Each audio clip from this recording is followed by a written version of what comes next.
Merci Madame la députée. Monsieur Chevrollier, donc vous avez la parole. Merci Madame la Présidente, Madame la Ministre, mes chers collègues. Cet article 1 est à l'image de ce texte. Il vient apporter dans le Code pénal une définition des fonctions de la peine.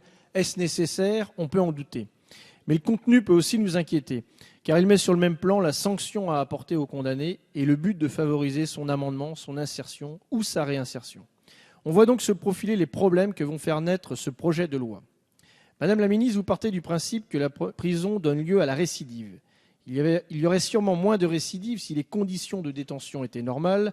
La surpopulation carcérale accentue le phénomène. Il faut donc construire davantage de prisons.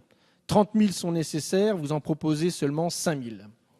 La récidive est aussi imputable au durcissement de notre société, à la montée de la violence que tout le monde constate, en ville comme dans les territoires ruraux. Or, votre texte va donner un mauvais signal. La prison peut faire peur, la contrainte pénale, non. Que vous le vouliez ou non, un sentiment d'impunité va se développer et vous ne mesurez pas les conséquences de cette impunité.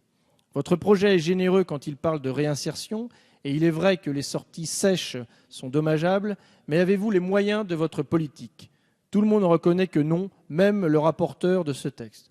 Sur les 5 années à venir, 1 400 magistrats vont partir à la retraite et leur remplacement n'est pas totalement assuré alors que leur nombre est déjà insuffisant. En conclusion, Madame la Ministre, nous ne pouvons que craindre les conséquences de ce projet de loi qui montre une fois de plus que ce gouvernement ne sait pas où il va, mais dans le domaine qui est le vôtre, les répercussions sont énormes car c'est la sécurité des Français qui est en jeu.